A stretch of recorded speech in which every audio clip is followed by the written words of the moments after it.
안녕하세요. 마리의 서재 마리입니다. 오늘은 8번 들으면 2번 말하라 두 번째 이야기입니다. 이 책의 저자 와카오 히로유키는 45세 때 급성간염으로 응급실에 실려갔다가 죽음의 문턱에서 극적으로 살아 돌아오는 기적을 경험하고 그 사건으로 그의 인생 항로는 완전히 바뀌었다.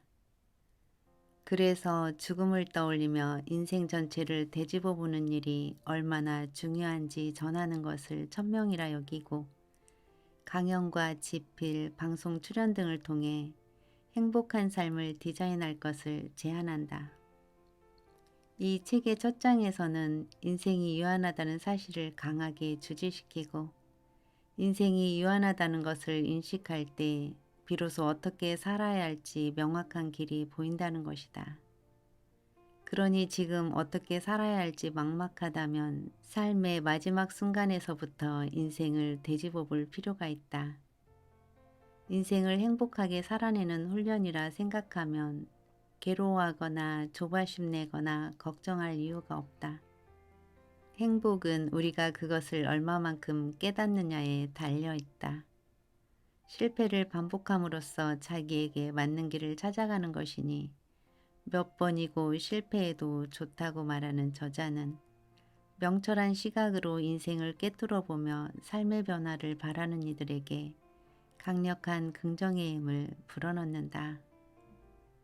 자, 그러면 잠시 이 책의 이야기 속으로 들어가 보겠습니다. 오늘도 마리의 서재와 함께 즐거운 시간 보내세요. 구독과 좋아요, 알림 설정은 사랑입니다. 사랑합니다. 자존심은 휴지통에 버려버려라. 사람들은 자존심 때문에 앞으로 나아가지 못하는 경우가 있습니다. 그 알량한 자존심 때문에 궁금한 것이 있어도 입을 다물고 말을 걸고 싶어도 입을 열지 못합니다. 우리 주변에는 높은 지적 수준과는 상관없이 영어에 서툰 사람이 많습니다. 이는 어설픈 영어로 창피를 당하고 싶지 않다는 잠재의식이 영어로 말하는 데 제동을 걸기 때문입니다. 자존심은 아주 사소한 일조차 방해하고 가로막습니다. 하지만 사실 창피를 당해도 그때뿐입니다. 대개의 경우 혼자서 창피해야 할 뿐 남들은 별로 관심을 갖지 않습니다. 자존심을 버리면 세상은 순식간에 넓어집니다. 반대로 남에게 좋은 평가를 받으려고 허세를 부리거나 자기 자랑을 해봤자 누구에게도 도움이 되지 않습니다. 오히려 자신이 큰 그릇이 못 된다는 사실을 드러낼 뿐입니다. 그런 이야기 말고 오히려 크게 실패했던 이야기나 자신의 약점이 될 만한 이야기를 꺼내면 상대방은 친근감을 느낍니다. 텔레비전 프로그램만 보아도 알 수 있지요. 요즘은 연예인들이 자신의 약점이나 부끄러운 경험 등을 늘어놓는 프로그램이 인기입니다. 잘생긴 남자 배우나 아름다운 여자 배우들도 외모와 어울리지 않는 실패담을 털어놓으면서 웃음을 이끌어냅니다. 연예인 호감도 순위에서도 소탈하고 재미있는 사람이 상위를 차지하지요. 애쓰지 않고 내 모습을 있는 그대로 보여주는 자세는 원활한 소통을 가져옵니다. 사람들에게 좋은 평가를 받으려고 애쓰거나 좋아하는 사람에게 괜찮은 모습을 보여주어 관심을 끌려고 들면 자꾸만 자신을 포장할 수밖에 없습니다. 처음엔 원하는 평가를 받아 기분이 좋겠지만 억지로 애를 쓰다 보면 갈수록 피곤해집니다. 게다가 언젠가는 그 모든 것이 탄로가 나고 맙니다. 회사에서도 능력 이상 좋은 평가를 받아 높은 자리에 올라가면 참으로 힘들 겁니다. 그건 자신에게도 부하 직원에게도 불행한 일입니다. 그냥 있는 그대로의 자기 모습대로 살면 편하고 즐겁습니다. 그러면서 지금 처한 상황에서 할 수 있는 일들을 차곡차곡 해나가면 언젠가는 원하는 모습을 얻게 될 겁니다.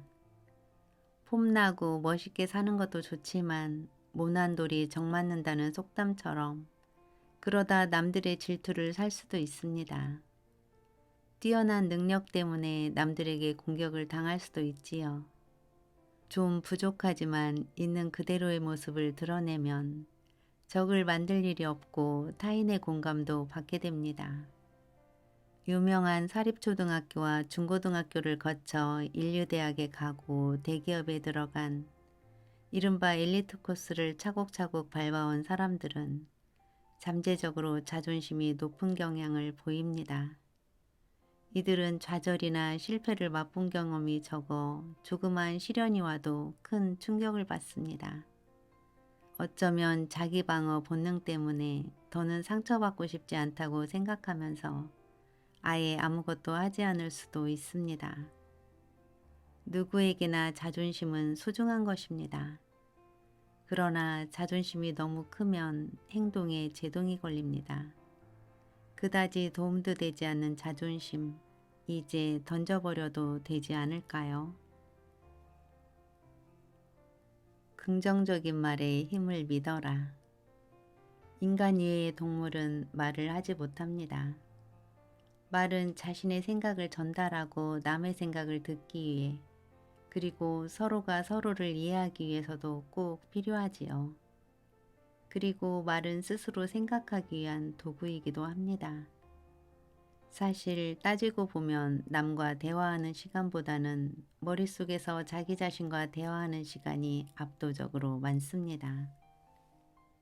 하루의 대부분을 나 자신과 이야기하는 데 쓴다고 해도 과언이 아니지요. 그러다 보니 나쁜 일이 생기면 자기 자신과 대화하면서 안 좋은 감정을 자꾸 증폭시키게 됩니다. 반대도 마찬가지입니다. 기쁜 일이 생기면 즐거운 감정을 증폭시키게 되지요. 나와 나 자신의 대화는 잠재의식에 스며들고 이는 나의 사고방식에 큰 영향을 끼칩니다. 즐겁고 행복한 생각은 긍정적으로 행동하는 데 밑바탕이 되어줍니다. 저건 해봐야 안 되라든가 정말 하기 싫다라는 생각이 들면 행동해야 할 때 몸이 잘 움직이지 않지요. 말을 할 때는 잠시 멈추고 정말로 내뱉어도 되는 말인지 생각해 보세요. 내 입에서 나온 말은 제일 먼저 내 귀에 들어옵니다. 남에게 하려고 하는 말도 내 귀가 제일 먼저 듣습니다. 내 귀에 들어오는 말은 내 머리에 들어가 내 잠재의식에 스며들지요. 내가 하는 말이 내게 암시를 거는 꼴입니다. 회사에 대해 이러쿵저러쿵 불평을 늘어놓으면 회사가 점점 더 싫어집니다. 상사의 단점을 계속 지적하면 상사가 점점 더 꼴보기 싫어집니다. 연인의 흉을 보면서 부지불식 간의 사랑이 식어가지요. 어떤 일에나 긍정적인 측면과 부정적인 측면이 있고 어떤 사람에게나 장점과 단점이 있습니다. 눈에 불을 켜고 찾으면 나쁜 점이야 얼마든지 있겠지만 도대체 그게 무슨 의미를 가질까요? 그럴 시간에 좋은 면을 찾아서 말로 내뱉으면 내 주위 환경이 달라집니다.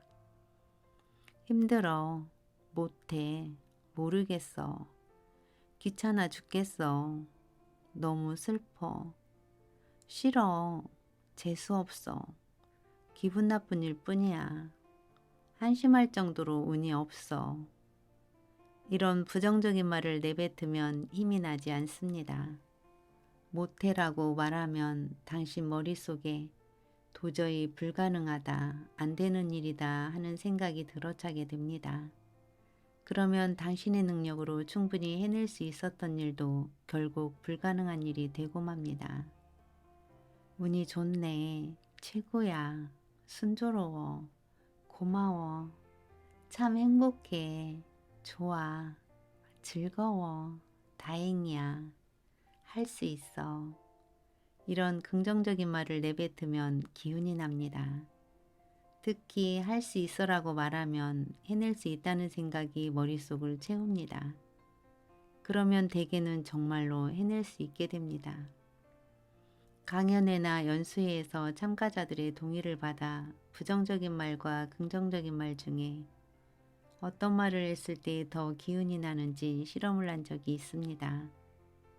많은 사람이 부정적인 말을 내뱉었을 때 평소보다 힘이 나지 않았고, 긍정적인 말을 내뱉었을 때는 평소보다 더 힘이 났다고 대답했습니다.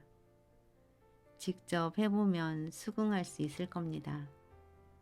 말에는 현실을 바꾸는 힘이 있습니다. 항상 긍정적인 말을 사용하세요. 남을 욕하면 그 몇 배로 되돌아온다. 어떤 경우에도 남을 험담해서는 안 됩니다. 이는 인간관계의 기본입니다. 남을 욕하면 그 10배, 100배의 욕이 내게 돌아옵니다. 특히 뒤에서 험담을 하는 건 금물입니다. 앞에 있는 사람을 믿고 하는 얘기겠지만 정작 그 험담을 듣는 사람은 어디서 내 욕도 하고 다니는 거 아닐까 의심하기 시작합니다. 지난날 저의 실수담을 하나 들려드리겠습니다. 회식 자리에서 한 지인에게 제3자에 대한 이야기를 한 적이 있습니다. A씨 말인데 일도 잘하지, 다른 사람도 잘 챙기지, 사람이 아주 괜찮더라고. 다만 술이 좀 과해서 가끔은 그게 걱정이야. 이렇게 별뜻 없이 한 이야기였습니다. 그런데 다음날 A가 격하게 화를 내며 전화를 했습니다. 저더러 이기지도 못할 술이나 먹고 다니는 놈이라고 말씀하고 다닌다면서요. A의 지인이 그 옆에서 술을 마시다가 우연히 제 이야기를 듣고 말을 전했던 모양입니다. 재빨리 정중하게 사과한 후에 그런 뜻으로 한 말이 아니라며 해명했고, 다행스럽게도 A는 오해를 풀고 전화를 끊었습니다. 인간관계나 의사소통은 참으로 어렵고 조심스러운 일이구나 하고 뼈저리게 느낀 사건이었지요. A의 전화 덕분에 오해를 풀었기에 망정이지, 안 그랬다면 저는 남 험담이나 하고 다니는 놈이 되었을지도 모릅니다. 같이 마시던 사람의 입을 통해 제가 한 말과 다른 뉘앙스로 이야기가 퍼져나갔을지도 모르지요.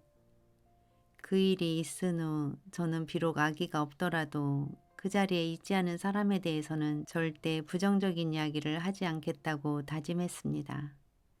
꼭 해야 할 말이 있다면 당사자에게 가서 직접 말하면 됩니다. 자기 의도와 상관없이 그 자리에 있지 않은 누군가가 화제로 떠오른다면 그 사람의 좋은 점을 이야기해주면 됩니다. B씨가 자네를 칭찬하더군.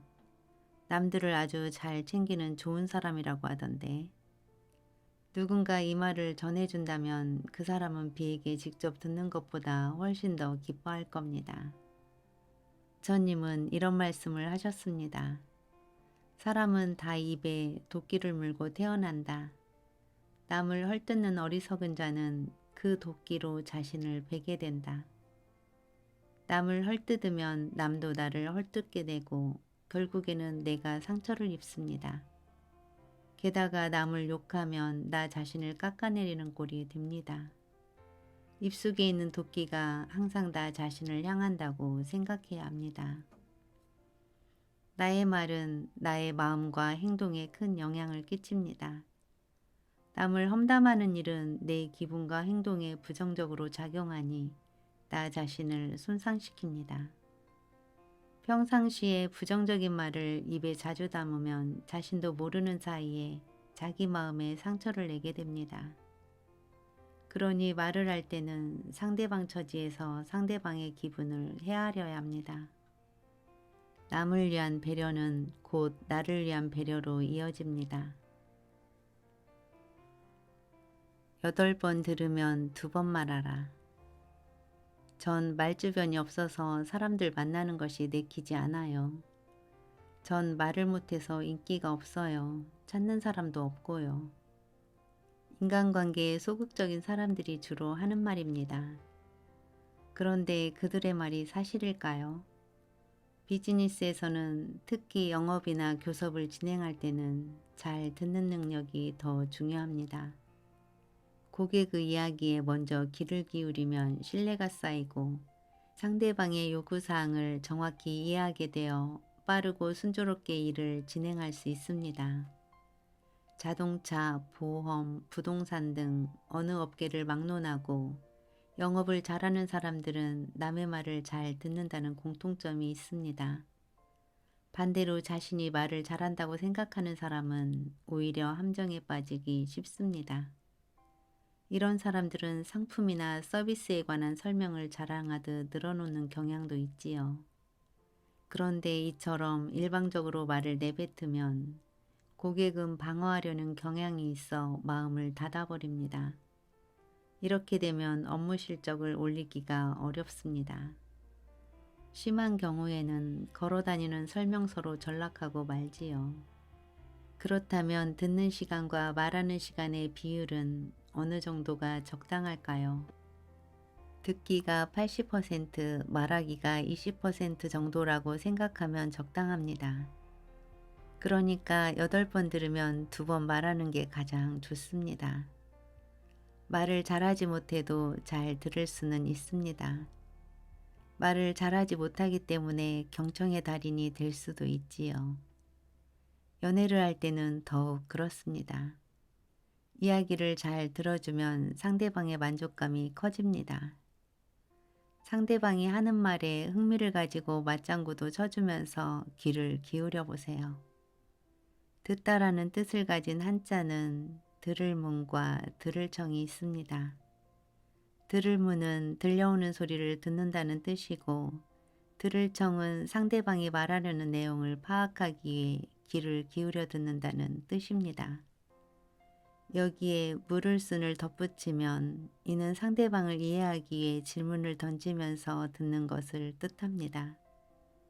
만약 질문까지 던져가며 귀 기울여 듣는다면 상대방의 만족감은 훨씬 커지겠지요. 근대 임상심리학의 대가 칼 로저스는 말했습니다. 인간은 말을 함으로써 마음을 치유한다.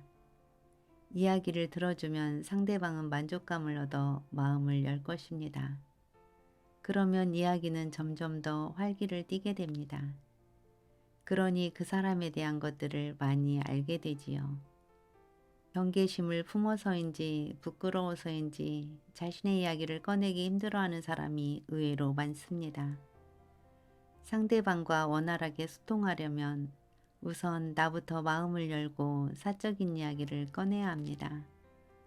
이쪽에서 마음을 열면 상대방도 나를 믿는구나 하는 생각에 같이 마음을 열기 시작합니다. 뉴욕 양키스에서 활약하는 다나카 마사히로는 원활한 소통을 위해 문화가 다른 외국 선수들에게 소프트 캔디 하이츠를 대량으로 선물했다고 합니다. 하이츠는 미국에서 인기가 많아서 선물로 받은 선수들이 매우 좋아했습니다. 상대방 기호는 고려하지 않고 무조건 값비싼 선물을 하는 사람들이 있는데 이는 자기만족일 뿐입니다. 술을 한 방울도 못 마시는 사람에게 값비싼 와인을 선물하는 게 무슨 의미가 있을까요? 과자 한 조각이라도 상대방이 좋아하는 것을 선물하는 편이 낫습니다. 타인과의 만남과 소통은 삶을 풍성하게 합니다. 남과 소통할 때는 상대방에게 관심을 가지고 상대방의 처지에서 생각해야 합니다. 글을 마치며 언제라도 용기를 잃지 마라. 긴 인생을 살다 보면 여러 난관에 부딪히게 됩니다. 우리들 인생은 긍정적 측면과 부정적 측면이 균형을 이룹니다. 엄청난 성공의 이면에는 고난이 존재합니다. 고난을 이겨낸 사람은 성공을 거두게 되지요. 인생은 한편의 장편 영화와 같습니다. 부디 당신이 주연으로 나오는 멋진 각본을 써보세요. 그리고 원하는 미래를 상상하며 연출해 보세요. 이 삶은 남을 위한 것이 아닙니다. 당신을 위한 당신의 인생입니다. 남의 눈은 신경 쓰지 말고 있는 그대로 당신 인생을 사세요. 그리고 인생의 마지막 순간이 오면 잘 살았다 하고 되돌아볼 수 있는 멋진 삶을 꾸려나가세요. 끈기가 곧 힘입니다. 포기하지 않고 계속 나아가면 꿈은 반드시 이루어집니다. 아무리 힘들어도 용기를 잃지 마세요. 당신을 응원합니다. 이 책이 당신의 깨달음을 위한 작은 계기가 될 수 있다면 정말 좋겠습니다. 오늘은 여기까지입니다. 끝까지 들어주셔서 감사합니다.